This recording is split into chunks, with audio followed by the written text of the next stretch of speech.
The Financial Survival Network, helping you survive and thrive in the new economy. Go to CarrieLutz.com and sign up for 30 free micro trainings on financial survival. 1490 WGCH. This is Carrie Lutz, and you're listening to the Financial Survival Network, which is brought to you by Miles Franklin. They've been in business selling gold and silver for over 20 years, and I'm a customer because when you buy, they ship. For more information, find them on the web at milesfranklin.com or give them a call at 800-822-8080 and get a free quote.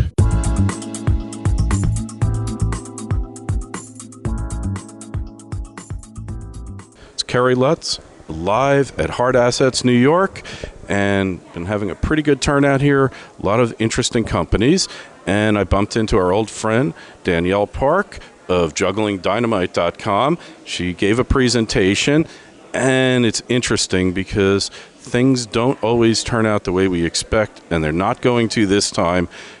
There could be a potential wipeout coming, but wipeouts always lead to additional opportunities, new opportunities. Hey, Danielle, it's great to see you in the flesh. Hey, nice to see you, Carrie.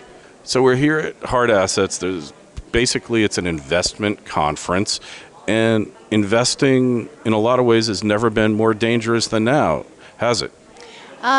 I think investing is probably always dangerous, but I agree with you. After you've had a bunch of intervention in market prices, like you've seen in basically every asset class in the world now over the past few years, I think it's been a much more challenging environment to use any kind of objective criteria to assess value, because everything's sort of overinflated. And you know what's interesting, Carrie? I remember being at this very show in 2008, May of 2008. And at that point, people were very depressed because the palladium bubble had just burst. Remember, there was a whole bunch of scandal and scam in palladium. Oh, yeah. And people had been like wiped out because they were over-concentrated in that particular sector, story, belief system. And I think that I'm seeing a lot of that same kind of pessimism right now around here because this tends to be a commodity-centric, resource-centric conference. And people were again, I think foolishly expecting, and I mean that in the kindest possible way, but just a lack of understanding of the type of climate where you've had money pumping going into asset classes across the board, which was not particularly linked to demand. So you've had a re-acceleration in some of the commodity inputs, and now over the last year they've been all falling again, and people are sort of saying, wow, why are they falling? I don't understand. Well, it's because demand wasn't truly connected in a very substantial way to what went on in the prices for the last little while, and now we're into the next global downturn. So I guess my message to everyone here is, you know, it's one thing to say that humans consume and we need commodities and inputs to create things as we go. It's another thing to assume that it's fine to buy into that story at every price. Price is the greatest risk, and it's not necessary to get wiped out. As you were saying, you know, if the big next downturn, recession, commodities contraction, price contraction in equities, if that's upon us, it's not necessary to sit there and let the bus keep backing over you. You can actually sell. You can also hedge in some ways, although hedge is a much more imprecise science than many will lead you to believe. But I think that the smart thing to do is to, you know, sell some stuff, create some liquidity, park your money on the side, wait for this thing to play out. Secular bear will give us another important entry opportunity at some point in this recession, and that may be a lasting opportunity for a few years, because at that point I don't believe we're going to get the same injections from central bankers, so you'll be back to just the boring old growth story. How can this thing actually, you know, grow its way back? If you're collecting dividends and things in that environment and your capital is not about to fall off a cliff, because it already has, you know, if the prices have already come down, then that's an interesting investment opportunity, and it's probably not that far off. Yeah, and I agree with you, because Benjamin Graham, the grandfather of all value investing, used to say, you know, don't fall in love with the story, look at the stock, because at some price, it's a great investment, and it's a great company at a low price, and then it goes much higher. It's still a great company, but the stock, because the price is so high, becomes extremely speculative, and we kind of hit that in a lot of sectors now, huh? We have, and too many of the managers, you have the two camps, right? One are do-it-yourselfers, and there tends to be a fair amount of do-it-yourselfers come to conferences like this to glean nuggets off of, quote, experts, So you have the do-it-yourselfer crowd, and then you have the professional management side. Both tend to make the same mistake, in my view, which is to never appreciate that the pullbacks are part of the cycle. So the professional management side really builds its house upon a perpetual mandate. I'm going to buy these things, I'm going to buy them today, I'm going to buy them tomorrow. It's all long-term horizons and everything. But in real life terms, most people are much shorter in their time horizon, and for good reason. Because, once you get to be 50, Carrie, how many 20-year cycles have you got in you, right? Yeah, as John Maynard Keynes said, in the long run, we're all dead. And you mentioned dividends, and that is something that largely due to tax policy and the meme of the growth stock fell out of favor, and they were for like little old ladies. Well, you'll buy your utility stock, you'll buy your bonds.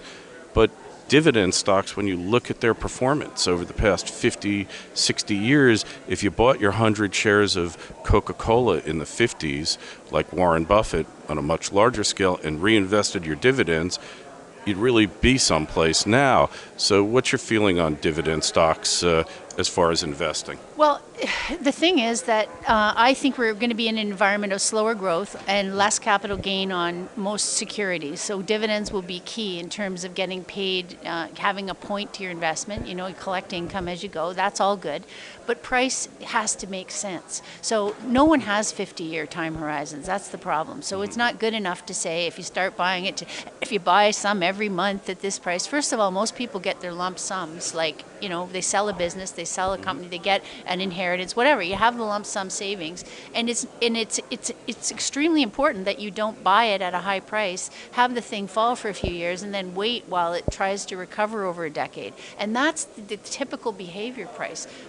So I'm saying that today risk is very high in terms of overpriced assets. It's best to say, I won't collect dividends for a while here, I'll step aside, I'll wait till these same assets come on sale, and then I'll step back in and take, when everyone else is wanting to sell, I'll use my liquidity to buy up some of my target things that I want to own, but I have to own them at the right price.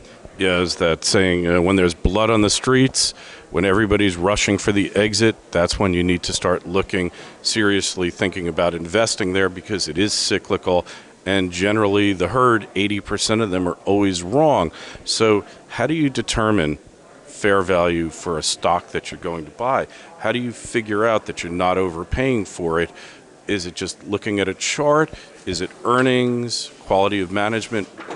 What's the best way of approaching that conundrum? Well, I spend a few hundred pages talking about exactly that in my book, Juggling Dynamite, because it's complicated. There's a lot of things to it. But basically, you have to use cycle analysis. You have to use fundamental valuations and some technical inputs, I think. I think you need all of it, plus common sense. And then certain rule sets, like you can't ever have more than 5% in a particular sector. You can never have more than a certain percentage in a foreign currency.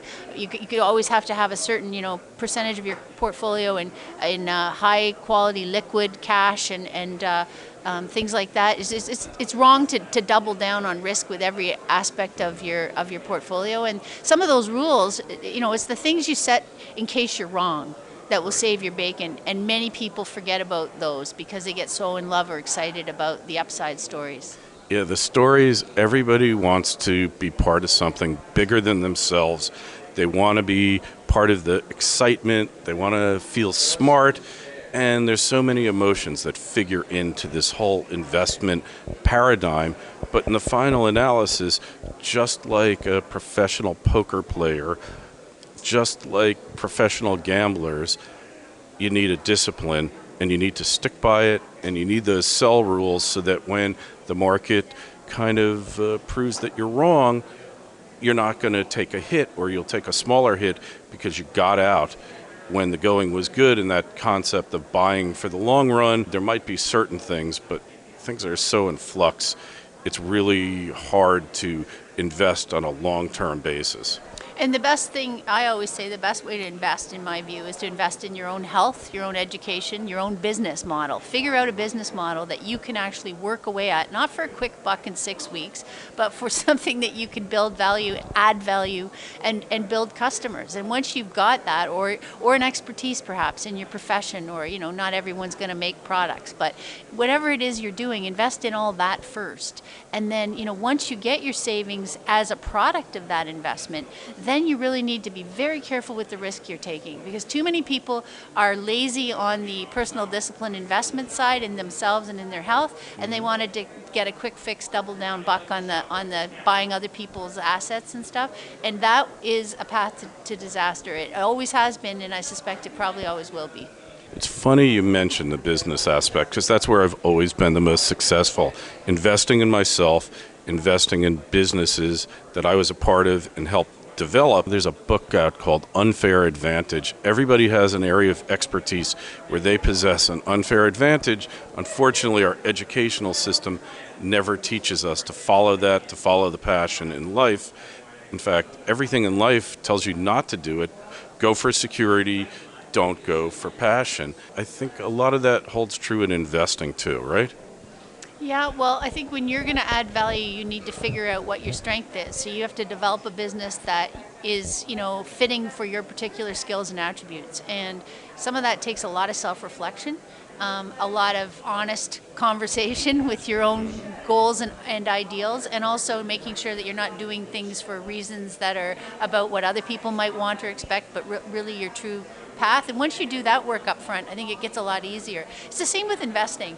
If you do the work up front to know what you're interested in buying, what you're never interested in buying, what your maximum allocation to any one thing, what price metrics you're going to follow, what your rules are, if you set that up all in advance, investing becomes a lot more simple, actually. It's only a complete ADHD nightmare when you don't do any of that in advance, because then you're bombarded by a world that's got all these ideas and everybody sounds smart and fast and talking and sound bites, and you totally lose sight of what it is you're trying to do, and that's very dangerous. Yeah, and when you go to these conferences and you talk to companies, it's easy to get carried away by their enthusiasm. Brought my wife to one a couple of years ago, and there were like 5 companies she wanted to invest in, and I had to be the bad guy and throw the cold water in her face and say, look, they all sound really great at the conference, but when you look under the hood, other problems emerge. So, Danielle, for people who want to find out more about you and get your book, where do they go? Jugglingdynamite.com. All right, Danielle, and you can always find this interview and many others I've done with Danielle on financialsurvivalnetwork.com. Got a lot of other content that we aggregate through the day that'll help you hopefully get through the day and the coming economic storm.